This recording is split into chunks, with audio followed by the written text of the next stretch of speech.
Okay, so this is our last lecture on a biblical book. We are going to cover the book of Revelation. So let's look at this together. Maybe the first silly point is that the book is not called Revelations with an apostrophe before the S or after the S or no apostrophe. It's kind of silly, but the book is actually just called Revelation. It's a singular revelation that is being revealed to the Apostle John. Again, John lived quite late, and it seems that this is dated quite late. When we're looking at its use of the Old Testament, it alludes to the Old Testament a lot. And the type of literature, it's apocalyptic. So Zechariah had a little apocalyptic, as did the book of Daniel. There are some books written in the Second Temple period, like First Enoch, that include some apocalyptic literature as well. Revelation is apocalyptic literature. He wrote this on Patmos, where he was exiled. And here's an aerial view of it. Here is a view of it here. Um, Apocalyptic literature is highly symbolic. It's in a narrative form, but it's dramatic. There's often a angelic mediator. It's influenced from prophetic literature and wisdom literature, and let's be clear, it is often either neglected or abused. And it's neglected because it's hard to understand, right? And it's abused because oftentimes people don't understand the symbolic nature of apocalyptic literature. Its purpose is to talk about distant events with near reference. So, my professor Peter Gentry describes it this way: it'd be like taking your MacBook Pro into the jungles of Indonesia and talking to somebody who's never had any contact with the West, as if you could talk to them, and then describing what a computer is. I mean, uh, you wouldn't describe to them binary math and zeros and ones and hot and neutral wiring, um, chips, um, CPU, and memory storage. You wouldn't talk like that. Rather, you would use things they understand symbolically to communicate the truths of your MacBook Pro. And that's what John is doing. He is using symbols to communicate distant events that will happen. And that's often why it's abused, is because we misunderstand the imagery. Some other traits of apocalyptic literature is it's concerned with eschatology. This is a fancy word. It comes from the Greek word, and it just means the study of the end times, the eschatos. And um, so it's concerned with eschatology, but it's also concerned with affecting immediate change in the life of believers. So John isn't writing the book of Revelation to be sensational, but he's writing it so that the believers who read it would be transformed, that they would be given the courage they need to suffer persecution and wait well, knowing the fact that Jesus wins. And that's really what's going on in the book of Revelation. So as we've just said, its purpose is to just encourage faithfulness, right? By talking about future events, highly, highly symbolic events in the future. When we look at Revelation, we see a really cool picture of Jesus. I mean, with white hair and white wool and a sword coming from his mouth. His eyes are flames of fire. So this is all highly symbolic imagery to communicate truths about Jesus as our conquering king. When we continue to look at symbolism, this is really hallmark to apocalyptic literature. Visions are contained and they're heavy with symbolism, and we're meant to interpret the symbolism right. I think one of the reasons why we don't interpret the symbolism properly is because we don't have a good basis of the Old and New Testament. And the nature of the Bible, and I think this is again something my professor Peter Gentry would say, but as the Bible continues, it gets more and more dense until you get to the very end where it's thick with Old Testament imagery. And really, the best way to interpret Revelation is not with a newspaper or your news feed up. it's best to interpret it in light of the rest of Scripture. And so when we look at the Revelation, it's very seldomly, it's not giving us a chronological account of the future. Rather, it's focusing on God's control over all things and his triumph over all things. Let's remember back to prophecy that Hebrew is recursive. So Hebrew prophecy is recursive, meaning it's progressively repetitive.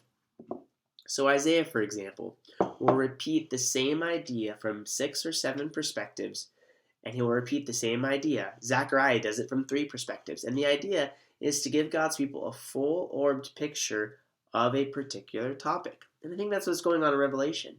You don't read it like a straight line, like, beginning of time to end of time. Rather, what's happening is we're getting different perspectives on the end of the world, and then we get the culminating events of history, like the eternity of the kingdom of God. So don't think it's best to interpret it like a straight line, but rather it's repeating itself from different angles that we can get a full-orbed picture on the reality that Jesus wins.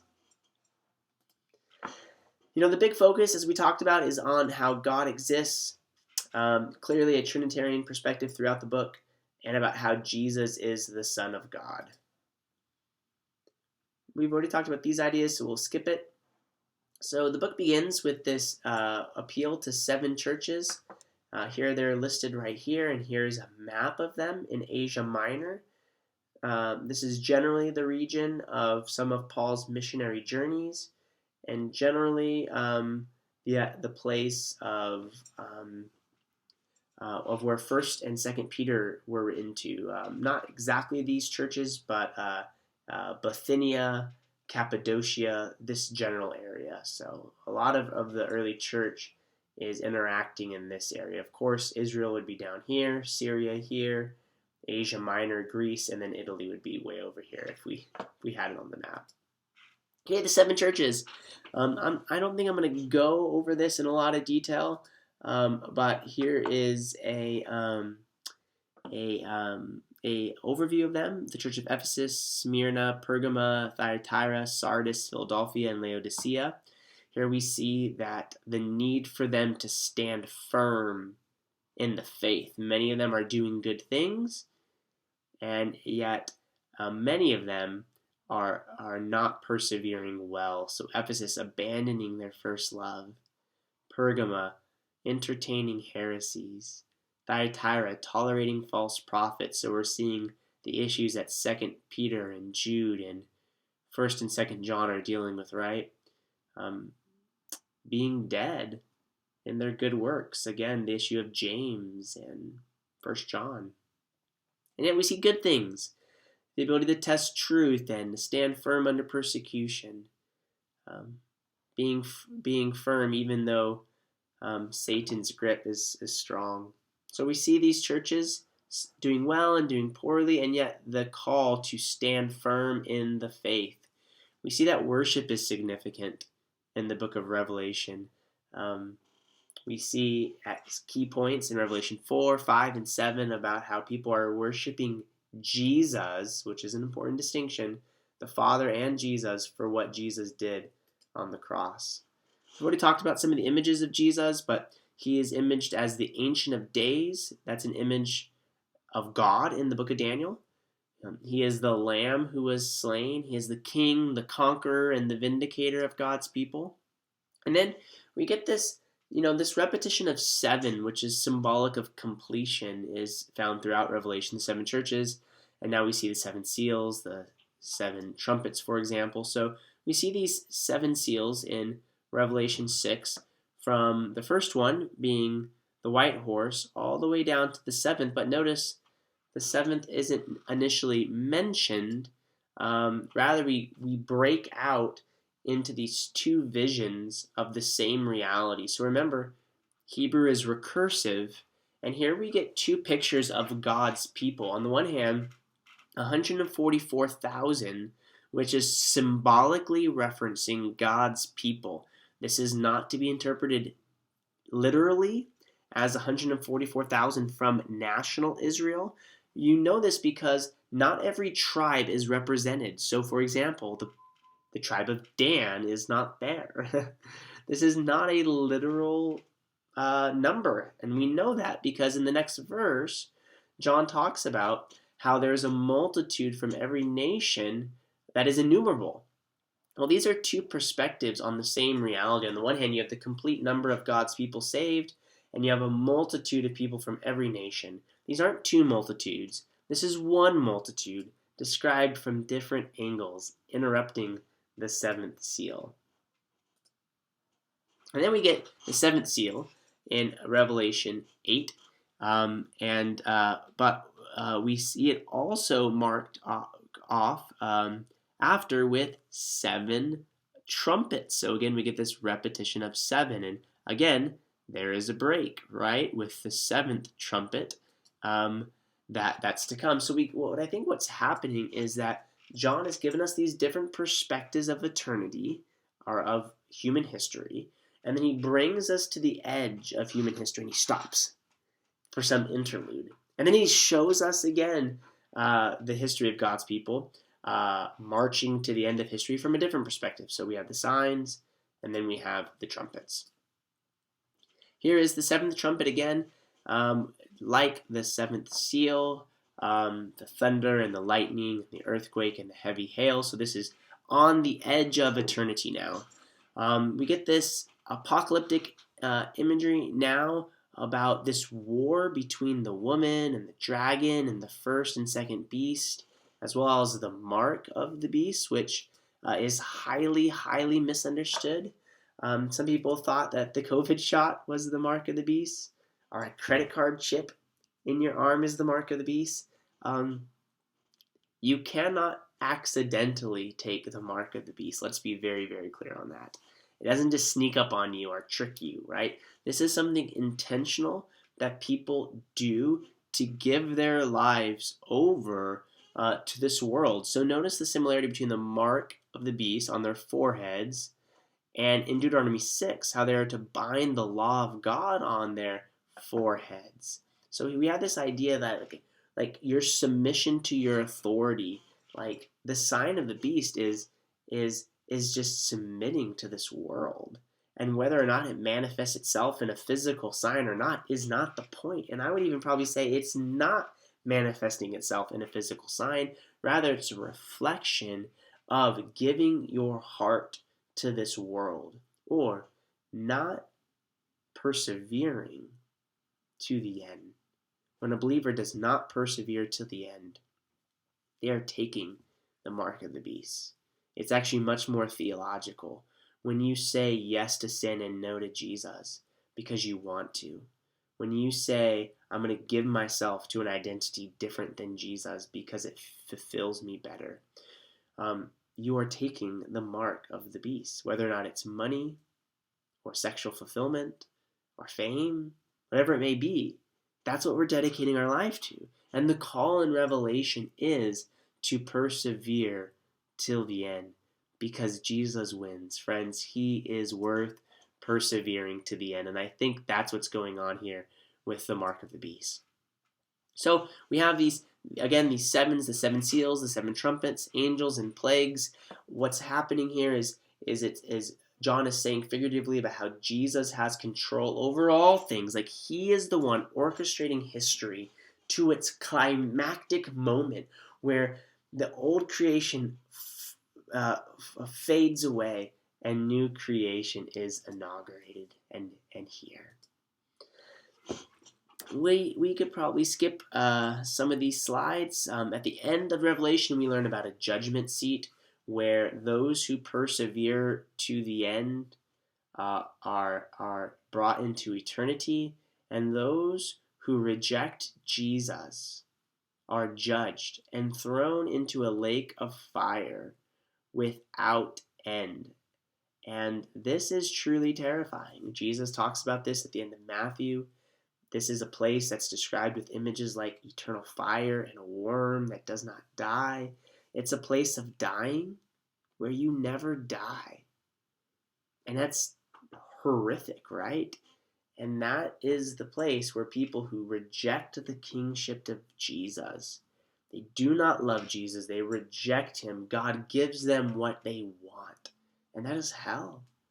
And yet, the opposite we see about in the next verses. So earlier we have the great white throne judgment, but before that we have the marriage supper of the Lamb, and let's see, where do we have? Here we have the millennial reign. So let's go back here to the great marriage supper of the Lamb. For those who do persevere in the faith, who give their lives to Jesus and enter into his kingdom, there's something called the marriage supper of the Lamb. Now this is amazing, and there's so much imagery here. So let's say 2 images, and we're running out of time, so we better go quick. Human marriage is a foretaste of this marriage. So think about it. Like, the biggest party you'll go to and throw is your marriage, most likely. And that's just a glimpse of what will happen in eternity.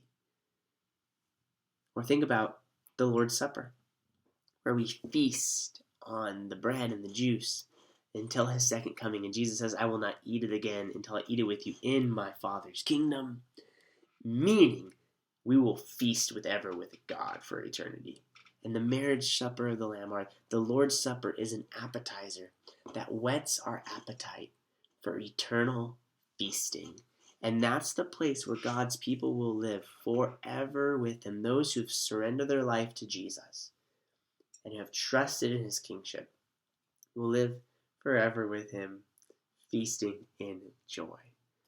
And isn't that such a better place? Like, we're seeing, like John just saying, like, hey, persevere in the faith. It is worth it. And then we get the millennium, which can be interpreted in different ways, as we'll see in a minute. But it is this reign of Jesus on earth. And ultimately, let's see here, the new heaven and the new earth, where we see a new earth coming down, where God's people enter into a new earth. So, what are some different ways we can interpret the book of Revelation? One pathway is historically. To understand Revelation as a chronological record of successive historical events from the New Testament until the return of Christ. There is a futuristic way of interpreting it that reflects real historical events that are mostly in the future. There is a preterist approach that understands the events primarily as occurring in the past, namely with the destruction of the temple. And then there's an idealist, spiritualistic interpretation that understands the events can be applied to things in the past and in the future. So the events that John talks about, when did they take place? Scholars debate this. Now, the millennial reign, referenced in Revelation 20, can refer to several things. On the one hand, the historical premillennial view sees it this way, namely that there is a 7-year period of great tribulation. At the end of this tribulation, there is the second coming of Jesus that inaugurates a 1,000-year millennial reign. And after this millennial reign, there is the judgment and then eternity. That is how the historical premillennial view would interpret the book of Revelation. The amillennialist view would see that the church right now is experiencing a time of tribulation. And at the end of this tribulation, the second Jesus comes back, judges the world, and enters into eternity. So basically, in this view, eternity and the millennial reign are the same. They're just different perspectives of the same reality. There is a dispensational premillennial view, so it's a little different than this, and that's because of this idea of the rapture. So they would say that right now the church is doing its mission, and then there will be a rapture where God takes the church out of the picture so that God can once again pick up his paradigm with Israel during a 7-year literal tribulation. During this time, God will save ethnic Israelites and then inaugurate a millennial reign where Israelites will rule and reign with Jesus on earth, fulfilling his promises to Abraham. And only then will there be the second coming where all of God's people are reigning together in eternity. Finally, the fourth view is a postmillennial reign, which understands human history not as a progression that keeps getting worse, but as a progression that keeps getting better. That right now we're living in the millennium, and then that will enter into eternity. So these are 4 different ways to interpret Revelation. Here you have those same views marked out in a graph, and you could pause me if you'd like to look over those for a few minutes. But here's the end of the matter. Jesus wins, that those who do not persevere in the faith and those who reject Jesus lose, and God controls all things. So persevere in the faith. That is the idea of Revelation. You know, it's tempting to get so caught up in lots of particulars, and I don't think I know it all about Revelation. There are lots of things about it that are unclear to me, but God wins in the end. And every person who puts their faith in Jesus will win too, because Jesus wins. And let that be an encouragement to all of us to trust in Jesus. He alone has died on the cross for our sins. He alone has risen from the dead, and he alone stands for eternity. And he says, if you would come to me, you could stand too. That is the idea of Revelation. So, we've seen from beginning to end God's desire to establish his kingdom on earth with his image as the king of creation. We saw that with Adam. We saw a beautiful garden in Eden and the mission to make the entire world a garden city. We see eternity as just that. A new Jerusalem comes down as a garden where the king of God's people reigns and rules, namely Jesus, the image of God. And that garden is the entire city. The entire new earth is filled with the glory of God. We see Genesis 1 and 2 fulfilled now in Revelation 21 and 22. Hopefully that encouraged us in our study of the book of Revelation.